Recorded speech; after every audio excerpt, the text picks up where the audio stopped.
More than just the headlines, find out what's going on and what it means with me, Dennis Prager, this morning at 11, right here on AM 560, The Answer. Dan and Amy, and yesterday, Chinese President Xi Jinping said his government would significantly lower tariffs on U.S. vehicle imports this year as part of efforts to further open its economy to the world. Now, that has been promised before. The Chinese government had promised in November to, quote, gradually and properly, unquote, reduce tariffs on imported vehicles. It didn't give a time frame. So there are those who argue that Xi's remarks do not represent much of a departure from some of the rhetoric from Chinese communists of the past, including Xi.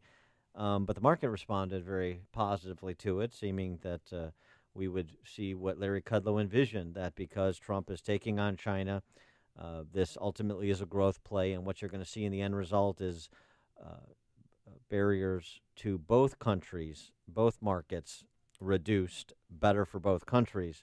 But should we believe what China is selling, their de-escalating rhetoric? For more on this, we're pleased to be joined by our friend, Wall Street Journal columnist, senior economist for CNN, and Heritage Foundation economist, Steve Moore. Steve, thanks for being with us. Hi, Dan. Hi, Amy. So how did you react to what the Chinese president had to say?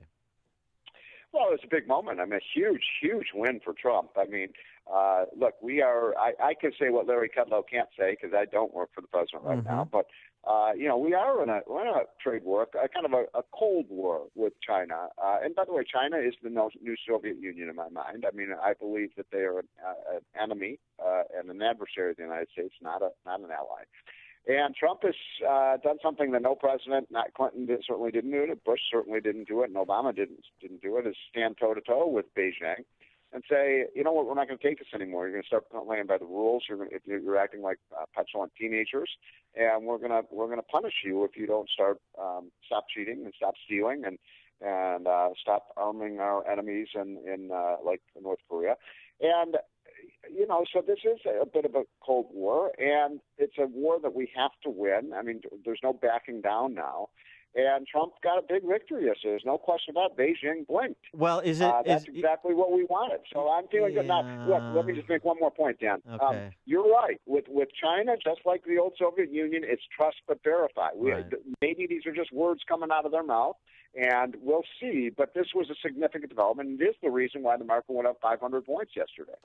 Well, I mean, just to follow up on that, I mean, the point is that trade, as Douglas Bullock argues in Forbes, trade is the engine of prosperity for China, and this is why China is making endless promises to open up the sector. But it's been so attractive to foreign companies; they'll do anything. They'll endure unfair trade practices to get into that market, that China hasn't lived up to those promises. So I guess the question for Trump and Kudlow and you is, how to get beyond the rhetoric we've heard from the Chinese before to real substantive action. Well, that is the key question. There's no doubt about it. And they do make promises, and then they don't follow through with them. And there are amazing amounts of violations that go on. I mean, I'll just give you one example. I gave a speech to the steel industry last week, and one of the gentlemen who runs the fourth biggest steel mill in the United States. I apologize, I don't remember the name of the company, but he said, look, over in China, they've actually set up a giant steel company, and they put the American company's logo on there. They call themselves, whatever it is, North Carolina Steel, whatever they call it. And they're not paying for it. I mean, this has no association with the American company. That happens all the time. There are 110 Apple stores right now in China. Do you know how many of those are actually owned by Apple? Like 3 of them. It would be like saying, hey, Dan and Amy and I, the 3 of us, let's go set up a McDonald's. And we just put up the golden arches. we started McDonald's, but we're not franchising McDonald's. I mean, that kind of thing is happening all of the time over in China. And it's going to take a long time to reverse those policies. So I'm not naive about this. I don't think Donald Trump is. You've got to have, when you get these kind of concessions, you have to make sure that they're following through with it. Now, on the one that they made yesterday, which is a big one, that they're not going to impose the 25% tariffs on American automobiles. And by the way, this is a country that was going to take us to the WTO for trade violations. They imposed a 25% tariff on our cars. Well, it's very easy to monitor that. Are they still charging the tariffs or not? But we'll see. This is a complicated process. It's a long process. But my point is Trump cannot back down here. It's really important that we all get behind Trump. And I'm a free trade guy, but this behavior cannot continue. Now, I just want, are you sure those fraudulent McDonald's in China are really fraudulent and they're just not McDowell's? A little coming to America. Little coming to America right? humor. Yeah. That was good. That's my favorite moment. Yes. The tariffs haven't taken place, but I mean, all these farmers, here in the Midwest, a lot of the farmers are being interviewed, and it's as if I feel like the media wants Trump to fail and wants this to not work out. I don't feel like they're on our side. I feel like they're not Americans with us here. Amy, I could not agree with you more. You are 100%. By the way, I have a new piece on CNN.com. I'd love people to read it. I've made exactly that point. I mean, who are the liberals rooting for here? Right. They hate Trump so much. I was on the other night on CNN, and this guy who just hates Trump. He's like, well, gee, we're going to lose this because, they own all our bonds and, they're going to really put the hurt to our, Iowa and Illinois hog farmers and that kind of thing. And I'm like, what is this? I mean, you're for them. Do you hate Trump so much that you're rooting for our enemy? It's so unpatriotic. And by the way, I snuck into Chicago on Monday where it was snowing. Congratulations, you had snow in April. And then I had to give a speech in Des Moines, Iowa. That's ground zero for where China's trying to, impose tariffs on their beef. I mean, on their pork and on their soybeans and on their wheat and so on. And I gave a speech to a very large audience, and others were a conservative group. And I said, look, they're aiming these tariffs at you. What do you think? And they're like, well, with Trump. Well, with Trump, we have to stand together as a nation here. This is a big moment. As I said, that this is almost, maybe I'm being a little grandiose here, but this is JFK's moment with the Cuban Missile Crisis. It would be like, if conservatives say, we hate Kennedy so much, we hope that the Soviets, prevail on this. Right. The Democrats hate Trump so much they're pretending to care about soybean farmers. I mean, that's how much they hate. That's good point. Yes. What do they care about soybean farmers? Yeah, exactly. Hey, Steve, I got to ask you about this. Pretty soon they're going to be defending our gun industry. Yeah, right. I have to ask you about this report that's been published in Axios this morning that Paul Ryan is not going to run for re-election. He's very frustrated at the job of Speaker that he didn't want in the first place, and he's going to walk away altogether. You're close with Ryan, and just want to get your reaction to that report.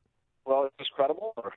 It seems credible. Yeah, I mean, Axios. Yeah. But I have not seen the report yet. So, look, Paul is one of my best friends. I've known Paul since he was a pimply-faced kid, 22 years old out of college. By the way, you may or may not know this, but his first job was working for the great Jack Kemp as an advisor. Right. And, Paul, I don't always agree with Paul, but I think he's an amazing guy, and what he's achieved has been fantastic. We wouldn't have gotten the tax cut done without him. And he was thrown into this job. He didn't really want the job of Speaker. They just couldn't figure out anybody else they could all rally behind. So I think he is, many of my conservative friends, they're bitching about Paul Ryan all the time. They're like, who are you going to get? Who are you going to get that you're going to like more than Paul Ryan? I've got to tell you, I know a lot of the other, quote, leadership of the House. Now, I like Scalise. He's a great guy and a great hero. But this idea that somehow we're going to replace him with somebody we like more. I mean, you remember Bob Michael, who was the Republican leader for many years? Yeah. He was no conservative, and you go right down the line. So, but I think Paul is frustrated. And I'll say this: I think it's a bad sign if he says he's not running for re-election, because you know what that probably means? I don't think he's too confident the Republicans are going to be in control in 2000. No, they're not going to be able to hold the House. Nor should he be confident. But so I know you suggest that it's not so easy to find somebody that's going to be more popular, unifying, conservative. But give me a couple of names on the Hill that you think should be under consideration. The guy I love, I think, who's a superstar. is Mark Meadows of North Carolina. He is so great. I mean, he played a huge role in the tax cut. And Larry Kudlow and I met with him every week, and we strategized. And the people in the Freedom Caucus, they're the conservatives. I mean, they follow him where he goes. Jim Jordan, he's also a conservative from Ohio. He's very well liked, a former wrestling coach, although that didn't turn out so well the last time we had a wrestling coach who was speaker. Ouch. Way too soon. Too soon. Way too soon. So those two would be good. I mean, look, McCarthy is number 2 in command. I like Kevin, but he's more of a political guy. He's not a policy guy. So I don't know. I mean, I'll be sad if Paul Ryan leaves, but if he leaves, he's going to make a whole lot of money, and it's about time. He's got 4 kids, and he's never made much money in his life. You don't make a lot of money being a House member. So. But I hope he's fine. Yeah, although there's some rumor, by the way, I don't know if you guys have heard the rumor that the next president of the American Enterprise Institute, is the Arthur Brooks is retiring, could be Paul J. Ryan. Oh, interesting. That would make some more sense. And by the way, I mean, you're getting a little inside the beltway, Steve. I mean, what does the speaker make? A couple $100,000 at least. That sounds like a lot of money. That sounds like a lot of money to people. That's a lot of money. Yeah. You got me. Ouch. You are. He's got a big house in Janesville. Yeah, I'm a swamp creature now. Steve Moore, Wall Street Journal columnist, CNN senior economist, and check out his piece at CNN.com about the trade war that isn't yet with China. Steve, thanks for joining us. Appreciate it. Okay, guys, have a great week. Take care. And he joined us on our Turnkey Depp Pro Wrestling line.